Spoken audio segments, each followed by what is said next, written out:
Comme nous l'avons remarqué à plusieurs reprises, le Maharal suit dans son explication à la fois ce qui est marqué dans la Torah, ce qui est marqué dans le livre de la Megillah, et naturellement tout cela en suivant l'exégèse du Midrash d'après les sages du Talmud. En conclusion de nos précédents exposés, nous voyons très bien que le problème qui s'est posé au moment de la Megillah, c'est-à-dire donc vers 450 de l'ère courante, à un moment où le peuple juif est confronté à une nouvelle situation qui est celle de la situation de l'exil. Le fait qu'il ait été confronté non seulement à une situation d'exil, mais à une situation où son existence est mise en cause et par conséquent où l'exil était en même temps signification de danger d'existence et la manière dont il a réagi à ces circonstances, et également le fait qu'il ait été sauvé par une intervention providentielle à cette occasion, nous confronte à l'idée plus générale de la signification de l'exil et de la rédemption. Exil et rédemption est un problème auquel le Maharal n'a cessé de songer durant toute son existence. Il est, je vous le rappelle, il a vécu au XVIe siècle et sa vie s'étend sur l'ensemble du XVIe siècle, c'est-à-dire à un moment où, après le XVe siècle, c'est-à-dire 1492, à un moment où le judaïsme a été une nouvelle fois confronté à une extermination, puisqu'on peut dire qu'à la suite de l'Inquisition et ensuite de l'expulsion des Juifs d'Espagne en 1492, eh bien nous avons de nouveau un phénomène où les Juifs ont de nouveau été confrontés à une sorte d'extermination et dont ils ont également réagi en établissant de nouveaux centres d'études et en redonnant une nouvelle vie, en particulier en inclinant la pensée juive plus spécialement vers la Kabbale. Eh bien, là également, nous assistons à un certain renouveau, d'où l'intérêt du Maharal pour le problème de l'exil et de la rédemption. Il a consacré à ce livre, à ce phénomène, un livre particulier qui s'appelle Netzach Israël, l'éternité d'Israël, mais il a également inscrit ce problème lorsqu'il réfléchit sur la fête de Hanouka, que j'ai déjà mentionné, et qui est également donc une des fêtes qui ont été instituées d'une manière post-publique. Eh bien, le Maharal, dans son livre sur Hanouka, Ner Mitzvah, considère de nouveau ce problème de l'exil et de la rédemption. Nous allons voir que dans ce livre, ce dernier livre, l'exil de Ner Mitzvah, c'est-à-dire la lumière du commandement, qui évidemment confronte plus particulièrement le judaïsme et l'hellénisme, mais il reprend à ce moment-là également quelques idées concernant la fête de Purim, c'est-à-dire la confrontation entre Haman et Assuérus, donc, et également le peuple juif. Il examine cette question dans le livre Ner Mitzvah à travers un passage du livre de Daniel. Le livre de Daniel, comme par hasard, n'est-ce pas, confronte également la présence juive en Babylonie à un moment où les Juifs étaient également en exil en Babylonie, donc à peu près la même période. Eh bien, durant cela, le texte de référence est choisi par le Maharal et le chapitre 7 de Daniel. Le chapitre 7 du livre de Daniel est un chapitre où Daniel a un rêve et où il voit sortir de la mer quatre bêtes sauvages qu'il interprète comme étant des bêtes, c'est-à-dire des nations, des peuples, et en essayant de réfléchir par conséquent quelle est la signification de ces quatre bêtes qu'il voit comme des bêtes différentes, apocalyptiques, sortant de l'océan. Quatre bêtes différentes, je le disais, elles incarnent à son idée les grands empires terrestres qui s'emparent successivement du pouvoir et s'opposent ainsi à l'existence juive. Pour lui, les quatre nations sont, selon une réflexion du texte de la Gemara, à la fois Babylone, dont nous avons déjà parlé, également la Perse, ensuite la Grèce et ensuite Rome. C'est la manière dont le Talmud, lui, envisage ces quatre puissances. Et pour le Maharal, c'est que cette vision met en scène quatre royaumes qui sont à mettre en parallèle avec celle du songe de Nabuchodonosor que Daniel a interprété au second chapitre de ce livre. Là également, il s'agit de Babel, de la Perse, de la Grèce et de Rome. Et pour le roi de Babylone, il s'agit donc d'une immense statue dont la tête est d'or, le torse et le bras d'argent, le ventre et les cuisses d'airain, les jambes de fer et les pieds en partie de fer et en partie d'argile. Et soudain, nous voyons dans ce rêve une pierre se détache, sans l'aide d'aucune main, ajoute le texte, et heurte la statue aux pieds. Et la statue s'écroule et le vent disperse en débris, tandis que la pierre devient une grande montagne qui remplit toute la terre. L'originalité du Maharal, c'est d'établir une correspondance terme à terme entre son propre rêve et le rêve de Nabuchodonosor. Et par conséquent, d'établir que ces différents métaux, tête d'or, poitrine et bras d'argent, ventre et cuisses d'airain, jambes de fer et d'argile, pierre qui intervient sans l'intervention d'aucune main, eh bien, ce sont des signes de ces différents empires qui correspondent aux quatre bêtes que lui-même a vues dans son songe, le lion, l'ours, la panthère, une quatrième bête non identifiée, et finalement la vision du cinquième royaume, c'est-à-dire celle de l'homme. Pour le Maharal de Prague, il s'agit là d'une confrontation constante dans l'histoire entre les empires, c'est-à-dire les nations qui établissent leur puissance d'une manière absolue sur une des valeurs, et la confrontation avec le peuple d'Israël qui refuse de s'identifier à une seule valeur et qui exige par conséquent une totalité, une mise en considération de toutes les valeurs et par conséquent une prise en considération de ce qu'est l'homme dans son ensemble. Pour le Maharal, naturellement, il s'agit d'une réalité historique du moment. Et clairement, il s'agit de la succession des quatre empires de Babylone, des Mèdes et des Perses, et des Grecs, et finalement de Rome. Cependant, l'interprétation rabbinique de ces chapitres, qui datent du IIIe siècle de l'ère courante, donc bien plus tard, et que le Maharal adopte, eh bien, il s'agit de Babylone, de Perse, de Grèce et de Rome. Ce sont des nations tous qui ont fondé, d'après le Maharal, leur puissance sur la destruction d'Israël.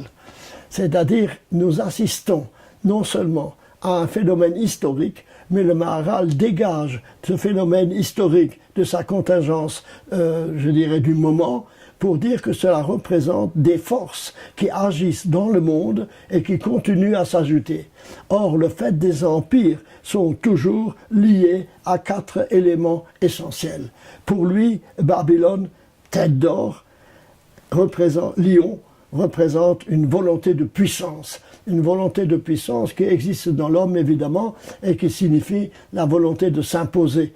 Tête d'or, c'est-à-dire rien n'existe en dehors de moi-même. Volonté de puissance qui veut s'exercer sur tout l'ensemble et auquel rien ne doit résister. En ce qui concerne la seconde puissance, et c'est celle qui nous intéresse aujourd'hui plus particulièrement, et qui est celle de l'Empire perse, elle est représentée par un ours.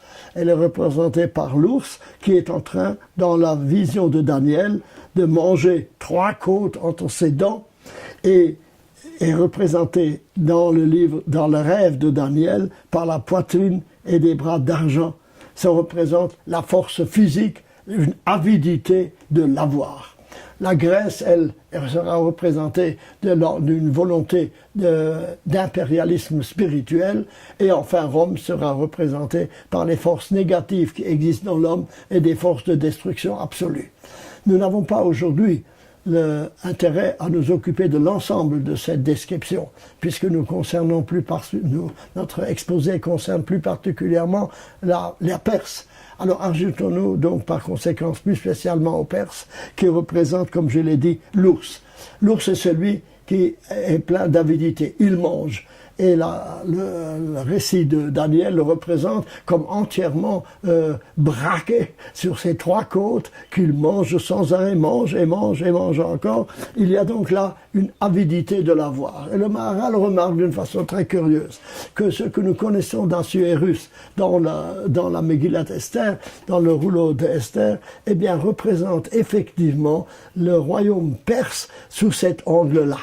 Le texte de la Megillah, qui est particulier par le fait qu'il se livre à une description de la cour, des habitudes de la cour de Perse, chose que nous trouvons très rarement, des descriptions simplement de lieux et de manières dans le Tanakh.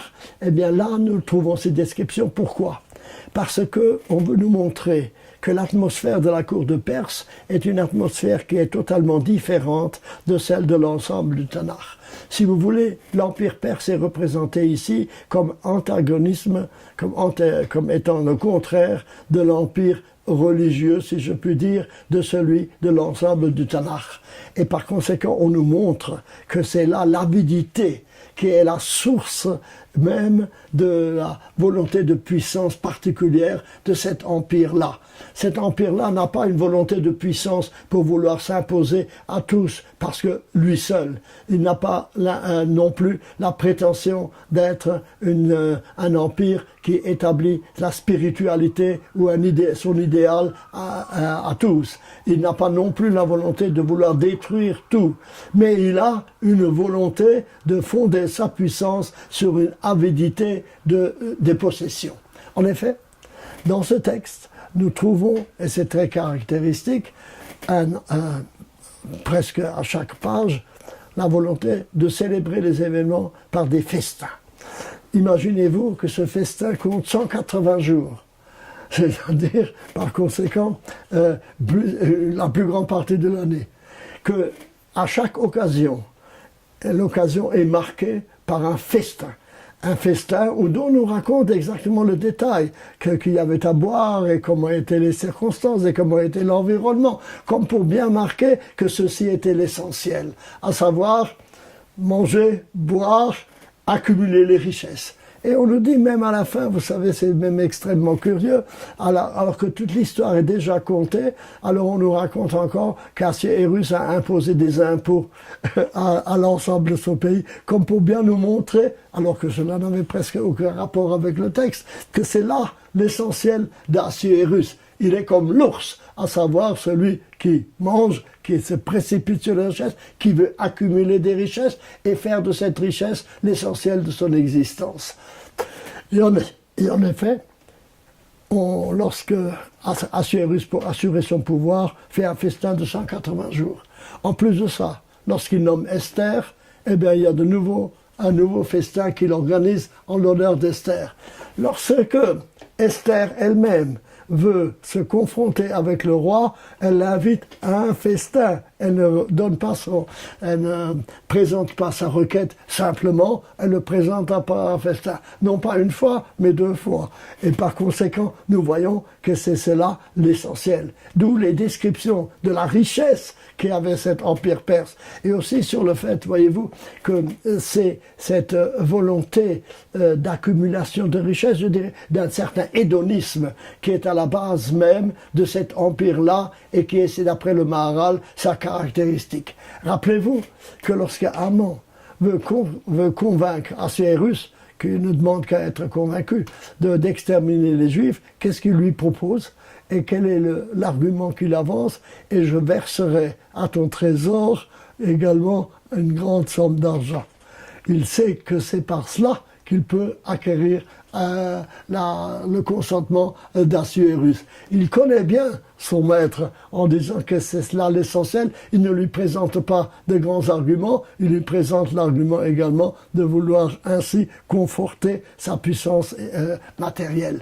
C'est donc cela qui est l'essentiel de la Megillah, d'après un des aspects de la Megillah du Maharal, à savoir que l'histoire de Purim s'intègre maintenant dans l'ensemble de l'histoire de ceux qui, à travers l'histoire, ont essayé d'exterminer le peuple juif. Ils ont fondé, dit le Maharal, leur puissance sur le fait de se confronter au peuple juif. C'est ainsi que Babylone la Perse, la Grèce et puis finalement Rome se sont attaqués au peuple juif pour des raisons différentes, mais qui sont toujours des empires, à savoir de vouloir établir leur puissance sur leur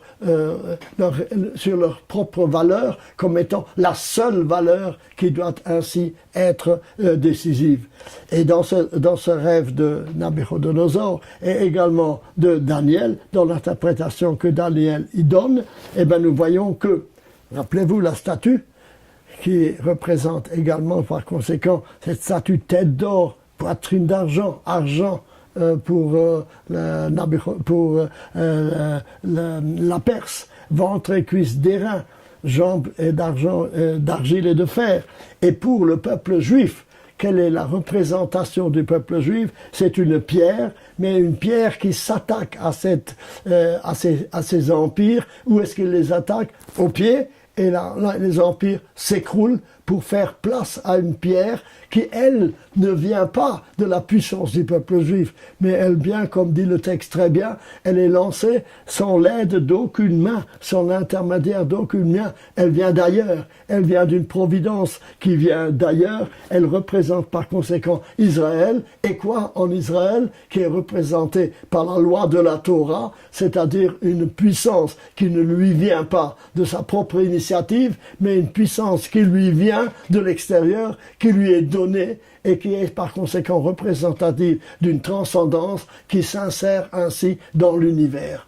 Donc par conséquent, le Maharal voit cet épisode de l'histoire de Purim comme une étape marquant l'exil, mais une étape qui est également marquante de la délivrance. C'est une des étapes.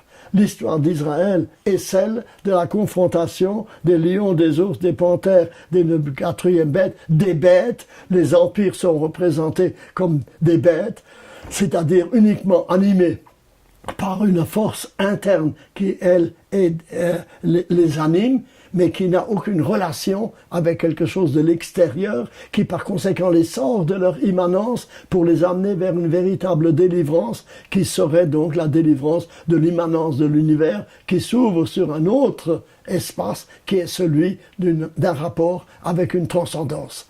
Or, le peuple juif, au cours de son histoire, a été confronté constamment par ces empires. Alors vous voyez évidemment, pour le Maharal, on ne parle pas ici de la Chine, par exemple, qui est un empire, puisqu'il y a plus d'1 milliard.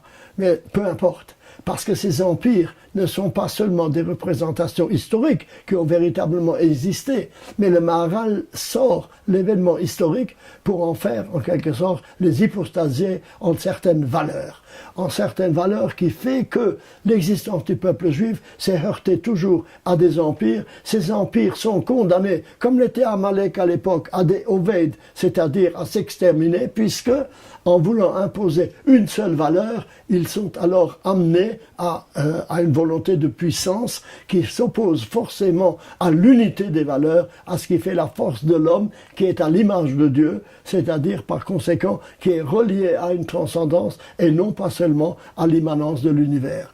Donc vous voyez que pour le Maharal, l'histoire de Purim n'est pas à considérer seule, à placer seule comme un événement contingent qui s'est produit. C'est un événement qui s'insère dans la suite de l'histoire et qui par conséquent nous éclaire sur l'ensemble de l'histoire juive. Or, en effet, il est caractéristique, je pense, de vouloir ici, maintenant nous prenons du recul par rapport à cela, de considérer que ce qui s'est passé à l'histoire de Purim est un exemple paradigmique de ce qui s'est passé au cours de l'histoire.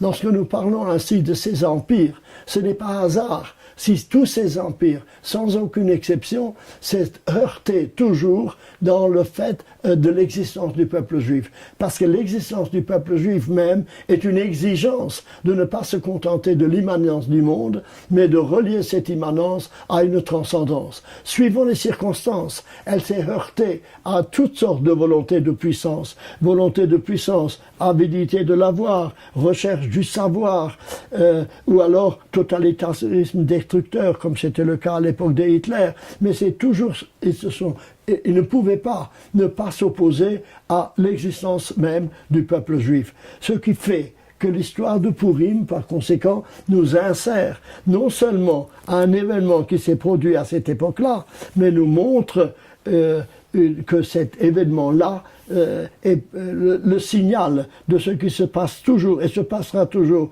dans l'exil d'une manière constante à opposer la présence du peuple juif, c'est-à-dire la réalisation de l'homme total dans tout ce qui fait la richesse de son existence, sa possibilité de dépasser son être vital par sa possibilité d'être plus qu'il n'est, de s'ouvrir par conséquent vers une transcendance et qui s'opposera toujours à ceux qui veulent refermer l'homme sur une seule puissance et par conséquent le réduire sa force spirituelle, alors que sa force spirituelle dans l'histoire consiste à vouloir sauver l'homme d'une manière totale.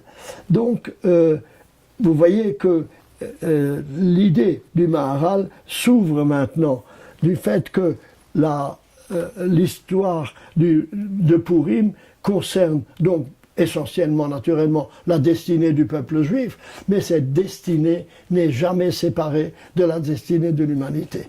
C'est-à-dire l'histoire du peuple juif est un événement qui s'insère dans l'histoire de l'humanité, mais on ne saurait considérer ce qui se passe dans l'histoire du peuple juif sans le considérer par rapport à l'ensemble de l'humanité. Et l'histoire même est une histoire par conséquent, non pas qui est absurde et qui n'aboutit à rien, mais c'est une confrontation renouvelée de génération en génération de cette affirmation de l'alliance qui est essentielle, qui s'est exprimée dès le départ. Et le Maharal même le confronte à des textes qui relèvent même de la création du monde elle-même, qui dès le départ voit cette dualité qui s'est inscrite dans l'histoire, c'est-à-dire les nations d'une part, représentées surtout par les empires, par la volonté d'empire, c'est-à-dire d'imposer leur puissance à l'ensemble, et la présence d'autre part d'Israël, qui lui considère que l'essentiel, c'est non pas de renier la puissance humaine, ce serait au contraire affirmer cette puissance humaine, mais la voir essentiellement dans son rapport avec une transcendance et de faire le témoignage de cette transcendance à travers l'histoire. L'histoire de Purim, c'est, si vous voulez, déjà paradigmique, un exemple parfait de ce qu'a été la confrontation d'Israël et des nations, qui, on le comprend très bien, remonte ainsi déjà à l'histoire d'Amalek, s'est poursuivi à travers l'histoire interne d'Israël, mais également à sa résonance à travers l'histoire humaine. Donc, la fête de Purim est caractéristique à la fois de la destinée du peuple juif particulier, de sa lutte constante à travers les empires, et je voudrais insister sur le fait que cette lutte se poursuit aujourd'hui même, où nous voyons que l'existence du peuple juif même est mise en question par, et peut-être est-ce un hasard, mais sûrement pas, que c'est justement à la Perse que nous sommes confrontés également aujourd'hui, à la volonté de certains affirmés de cet empire perse de vouloir avoir également une puissance nucléaire, comme nous le savons, qui n'est destinée à rien d'autre, essentiellement semble-t-il, qu'à vouloir rayer Israël de la carte. C'est du moins ce qu'il affirme.